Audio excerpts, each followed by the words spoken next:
Welcome to the #InvestThis podcast, where the secrets for real estate investing are revealed. Now, here's your host, Scott Bauer.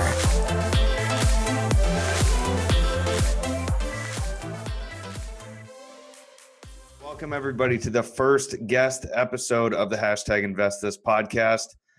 I have a very special guest on here today. It is the one and only Joe Fairless. Joe is a friend and a mentor of mine, another real estate investor, and excited to have him on the show.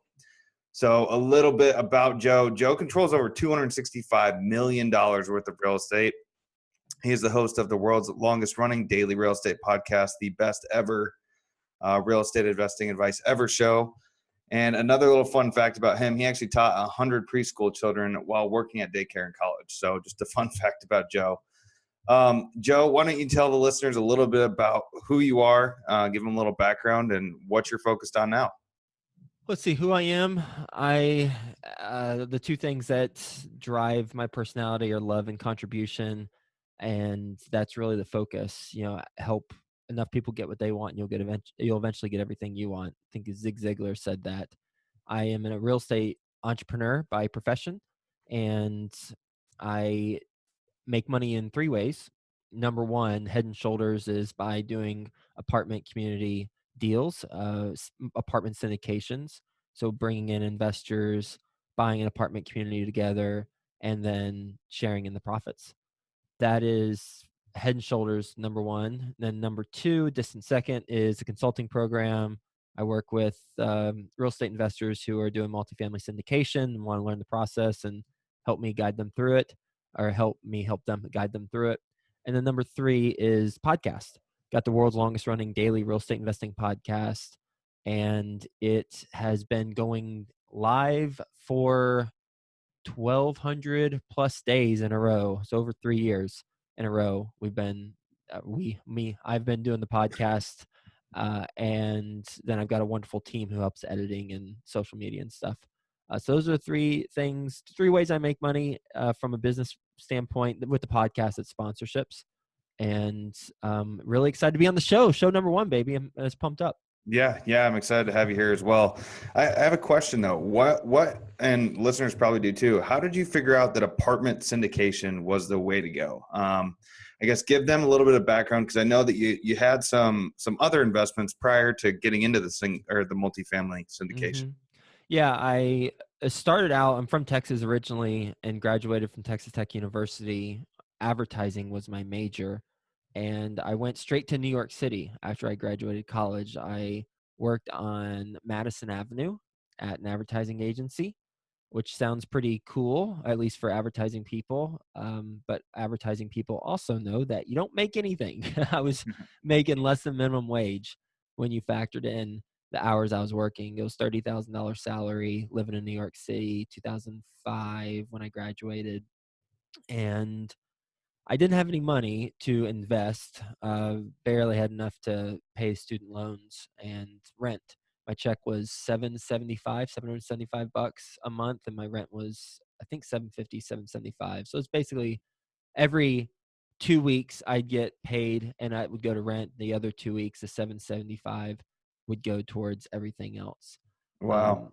I then climbed the corporate ladder relatively quickly and became the youngest vice president of a New York City advertising agency. As I was climbing the corporate ladder, I kept my expenses incredibly low.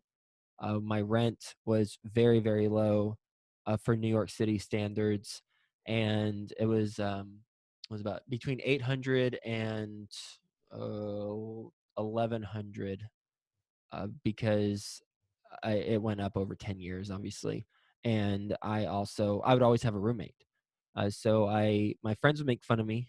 They said I'd lived like a college kid because I had a dorm style refrigerator for 10 years as a 30-year-old. And I had roommates from Craigslist. One of them is a really good friend of mine now. And actually another one, I never told this. Another one, she came in from Craigslist. I lived with her for, I think, a summer or maybe a little bit longer, because she came in after my previous Craigslist roommate ended up going to rehab. So uh, that roommate went to rehab, and this other roommate filled in. Well, this new fill-in roommate, I lived with her for a little while. Well, fast forward to about 6 months ago. This was 8 years ago. Fast forward to 6 months ago, I'm speaking to a person who is wanting to invest with me in my company, and he said, "I noticed that we have a Facebook friend in common," and he mentioned this girl's name. I said, "Oh yeah, I live with her." And I say, "What a small world." And he's ended up investing over $300,000 between him and his family with me and my deals. So very small world, and I hadn't put that together and told that story until now. The um, the way I continued to save, or when I continued to save, I eventually had some money and I would need to do something with it. So I read the book Investing for Dummies, and they talk about the 3 different ways you invest, or you can invest. 1 is real estate, 2 is stocks and bonds, and 3 is LLCs or startups. And I just naturally gravitated towards real estate because my dad was a real estate agent in Michigan, which didn't turn out too well in the 1980s. So we moved to Texas, and he picked up a different job, but he was in real estate at some time. And my sister was currently and still is a real estate agent in Fort Worth, doing incredibly well. So I knew a little bit about real estate. And so I gravitated towards that. And simultaneously, I went to a Rich Dad Poor Dad seminar in New York, not the $10,000 one, but the 3-day one. It was actually, it might have been 1 day. Maybe it was 3. I don't remember now, but it was about $300. I remember the price. It was about $300. And Yep. I went and did that, and they talked about just doing buying property. So I ended up buying my first house in October of 2009. It was a single family house, and then I bought another house, and then another house, and then another house, and eventually by 2012 I had 4 homes. Well, I realized with those 4 homes, I still realize to this day, it's great as long as no one moves out. Yeah. I make probably like $250 a month on each of them a month after all the expenses are being accounted for, including property management. But then when someone moves out, this past summer, someone moved out. I spent $5,000 to get it move-in ready. And when you make $250 and you pay $5,000 for them to move out, I mean, you need that person to stay there for 5 years for it really to be worthwhile investment. And I also recognize that if at $250 a pop, and at the rate in which I was buying the homes, which was about 1 a year, I was going to have to be about 487 years old before I actually made a dent in my financial independence. And so I knew there had to be another way. And I started doing research on apartments, and simultaneously I was becoming apathetic towards my full-time job because I just wasn't fulfilled by it. I climbed the corporate ladder, got the monetary goal that I was looking for, but I just wasn't that interested in doing what I was doing anymore. So then I combined my desire to buy apartments with the desire to leave, and that's great, but you can't get approved for a mortgage, let alone an apartment community with no income unless you bring in partners. And so that's where I saw the opportunity to then bring in partners into a larger deal, partner with them, leverage their balance sheet. I do the work, and we partner up and we make money.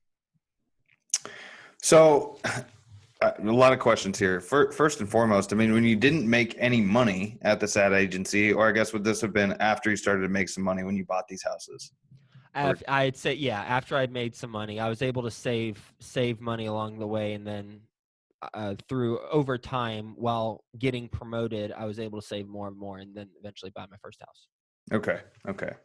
So, I guess once you started to figure out that, okay, you need to go get partners, you need to bring other people in order to buy these apartment communities. What happened then? How did you get to the next step? Where did you meet your first investor, or what really gave you that confidence to go ahead and pull the trigger and say, okay, now we're going to go do a deal? You mentioned earlier that I was doing I did daycare. I watched over 100 preschoolers while in college, and and that's true. That was my college job. And then after I graduated college and I moved to New York City, I actually continued that as a Manny, a male nanny. And I did that on the weekends while working a very demanding advertising job. And I'd work with usually families that either didn't have a male role model present, or their child had some mental disability. That tend to be what types of jobs that people would hire me for, because I get it, on Craigslist, and I'm a guy, and I'm saying I want to work with your kid. I imagine it could be a little creepy having a 25-year-old male come over and say they want to watch your kid. So those tended to be the two types of families that I would work with.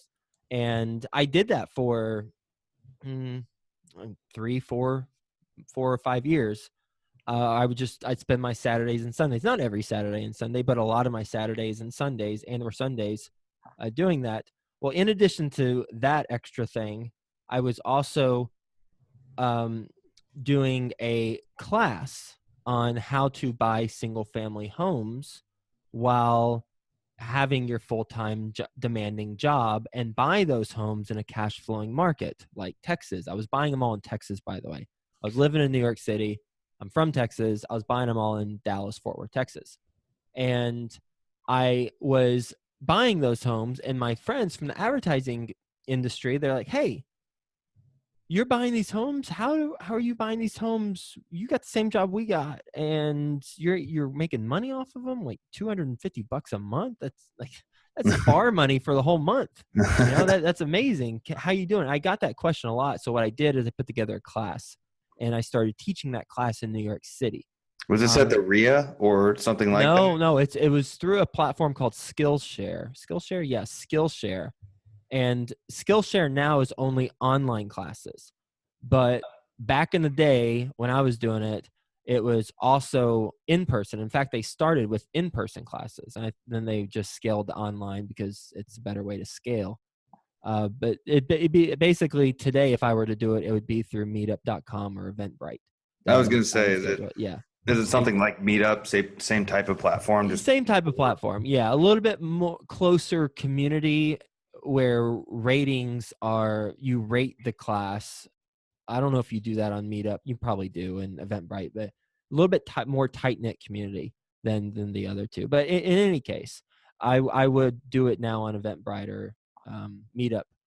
And I hosted the class. One person came on my first one, and it was the guy who had asked me about it. Then I did it on a monthly basis for about 2 years. And eventually I was doing like every other week. And I did it for about 2 years. I don't know exactly how long. Did you charge to go to the class, or was it free? Yes, I charged every time, I think. I'm not sure about the first one. I'm pretty sure I did. But most of them, if not all of them, I would charge. It was towards the end. I mean, it was $50 a class. And I was so pumped up because I'd come away making about the same amount of money as I'm making on my homes, teaching the class on the homes. But I had the highest rating on Skillshare for an in-person class. I mean, I had all 5 stars except for one girl who gave me a 3-star, and it broke my heart. Then that helped me learn how to deal with critics. But that's another story. So I did the class, and while doing the class, one of my brother's friends, he reached out to me. My oldest brother, I got a couple. My oldest brother, he owns some gyms in Dallas. He reached out to me. He said, "Hey, your brother Nick told me that you were teaching this class on real estate. I'm looking to get into it. Can you just send me the presentation? I'd like to take a look." Because he wasn't going to come up to New York City and take the class. He just wanted to take a look. So I did, and he looked at it, and then he emailed me back, and he said, "This looks great, but if you ever do something larger, let me know, because I'm looking to go a little bit larger than buying like a $40,000 single family home." And I thought, wait a second. Do I have a customer before I have a product? It's the best way to do it. Yeah, it's the best way to do it. When you have a customer before you have a product, then you're on to something. When you have a product before you have customers, which I have done before on one venture, it sucks. You don't make any money, you lose money. So the best business to be in is if you have customers before you have a product. You can test demand out. And that's what happened. And he ended up being the first investor that said, yeah, I'd like to partner up. And he partnered with me on the first deal along with 11 other investors. And so the 11, I mean, that's awesome. And my takeaway to that is it's all about networking, right? Because this was your brother's, somebody that your brother knew, and it was getting yourself out there. So you were already teaching in class. You were just basically giving him, hey, I'm teaching this class, take a look at the PowerPoint. And then he was like, no, I want to do something bigger than this. And that's how you kind of reverse engineered your first type of a deal or first investor. What about the other 11? Where'd those guys come from? Yeah, and I would say I agree. It's all about networking, and it's also, in addition, it's all about making moves and helping others and teaching others along the way as you're going about your journey, which is exactly what you're doing with your podcast. And you're gonna receive. And it's the first one. I'm very honored to be on your first one. You're gonna see the benefits from this over time, and that's probably also why you're doing it, right? Well, I mean, yeah, that's definitely part of it. You know, I want to give back. You know, your podcast, I've learned so much, you know, listening to you and other podcasts that to me it's just I'm doing a disservice by not giving a podcast, right? So I want to give back information. I know I've learned a ton, and so I want to do the same thing, right? That's the most important part. And another benefit is also to probably attract investors or to get other people knowing what I'm doing and maybe want to invest with me or with us in the future, you know? Mm-hmm. Yep, and it will all the above will take place over time when you do it consistently. I'm glad to be on the first episode. And as far as the other 11, it was through different um, groups I was involved in. From my advertising friends, people who worked with me in advertising agencies. That's one group. Another group is a Texas Tech Alumni Advisory Board I was on. Another was my flag football team. I had an investor who only knew me through that invest. Another was through my brother's friend. And the key to this, because it's not really about me, it's about everyone listening. The key to this, if you're looking to raise money for your first deal, is to identify the different groups that you're a part of. In my case, it was Texas Tech Alumni Advisory Board, advertising friends, etc. Identify all the different groups, write those down, and then reach out to one person from each of those groups. And ideally, it's the most influential person, and get them on board with what you're doing. And you get them on board with what you're doing by not aggressively pursuing them, but rather talking to them and learning about what they are interested in as it relates to investing and seeing if there's alignment. If there is alignment, then you've got something. If there's not, then that's fine. See what you can do to help them out in any other way. And I actually have a spreadsheet that instead of writing it down, you can put it in. It's a money raising tracker. It's the one I use for my investors. So if you reach out after the show or right now, email info@joefairless.com. We'll get you that money raising tracker. Awesome. Yeah. And I know I have that tracker. I actually have all of my investors I have on that spreadsheet. So it's pretty straightforward and simple. A good place to, you know, keep everybody in one spot. So you do your first deal and then it snowballs from there, because I know that over the last, I would even say like 12 months, the last year, things have really catapulted. And you went from, I think we met, 2 years ago? Has it been something like that? Yes, So about 2 years ago we met, and you were already in, you know, I forget if you were at 100 million or 150 million, something like that when we met in assets under management. I How don't did even you know get, if I don't even know if I was 100. or maybe not yet. Yeah, you're right. Maybe not Yeah. yet, but you were in it, right? Yep. So how did you go, or, what was the big takeaway, I guess, or big way that you can tell the listeners to, once you get started to make the snowball really start to gain some speed?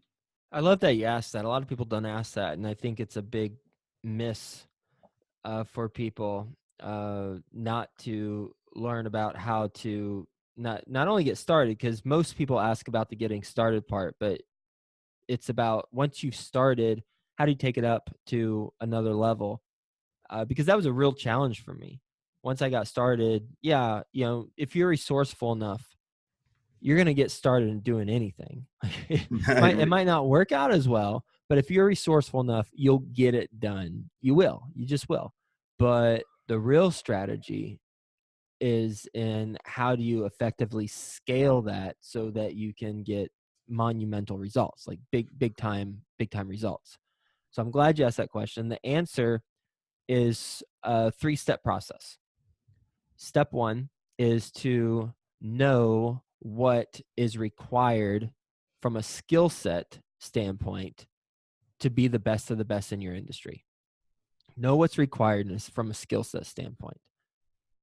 Second, I'll go through all 3 and then we'll talk about it. Second is to know what you're good at as it relates to those skills that are required.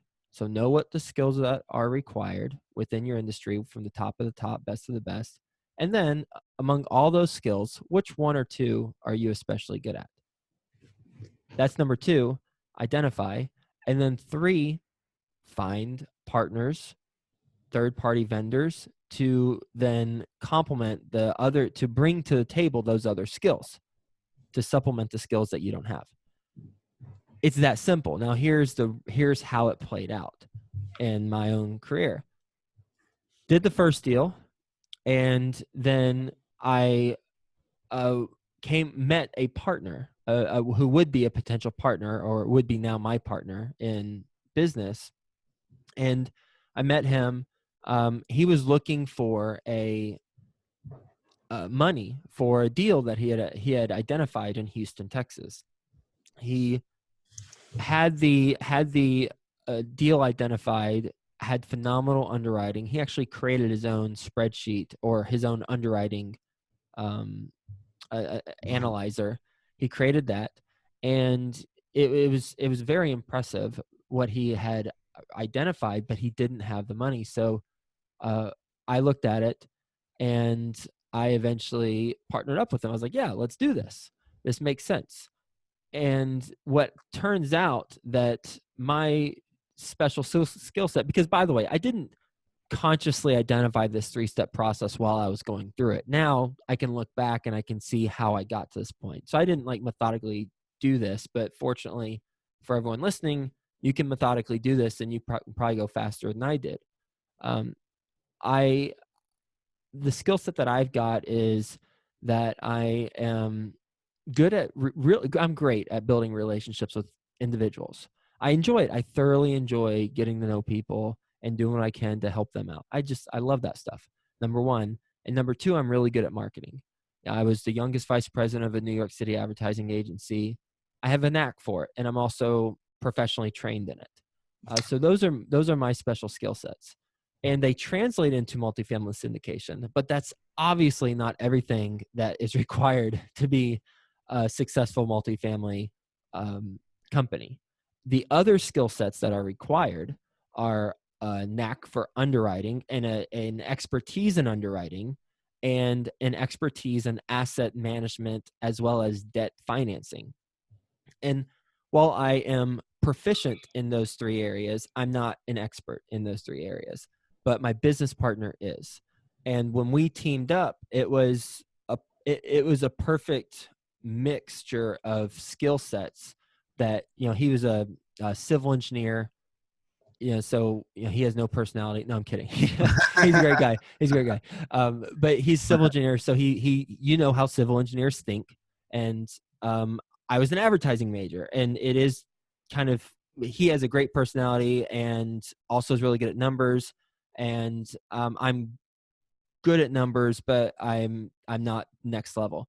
So we partnered up, and that's how we've been able to do $200 million worth of, like $260 million worth of properties over the last 2.5 or so years, or 3 years, is because of the skill sets matching up. So to summarize those 3 things: 1, know what the skill sets that are required to be at the top of your game in your industry, or at the top of the game in the game. 2 is to know what your skill sets are, and 3 is to go find others with those skill sets that you don't have. Absolutely. And I think that's good, straightforward advice. And you're right. I mean, people that are listening, if they just take that advice and put it to use, then they'll probably move a lot quicker than both you and I even. Yep. And I feel that you and I are similar in what we're good at, because I'm not a number cruncher. That's just not my main focus, but I am good at building relationships. I'm good at getting out there, talking to people, and kind of going to find the deals, going to find the relationships that I need to find. So, I guess in the future, I might be looking for somebody that has an opposite skill set, that is that green personality, that person that's really good with numbers and has no personality, right? Yep. Yeah, exactly. And, it doesn't have to be a partner. It could be a vendor, or just a hired gun. It could be a 1099 contractor, independent contractor too. There's all sorts of different ways to build out your team. It could be someone on Upwork, just in India. It doesn't matter. It depends on what the skill sets are that are required. And with my business, with apartment syndication, it requires a partner. But in some cases, like property management, for example, we hire a third-party company to do that stuff. So it just depends on the role. And I can certainly agree with that as well. I mean, in my business here in Phoenix on the single family side, I mean, I'm great at the acquisitions, but once they're acquired and we have control of the property, I then hand it off. And I have a partner that we're not formal partners, but they'll take care of getting the property sold and get everything moved. So I certainly understand how you don't have to necessarily be partners, but instead be strategic partners is, I guess, a good way to put it. Yep. To keep moving forward. So great stuff. For a sake of time, I guess I want to ask if you could think of what your number one #InvestThis tip to our listeners might be to keep their business moving forward. What might that be? I say focus on one area of investing and dominate that area. And you might be thinking, as you're listening, well, are you talking about geographical area, or are you talking about asset class like apartments or homes? I'm talking about both.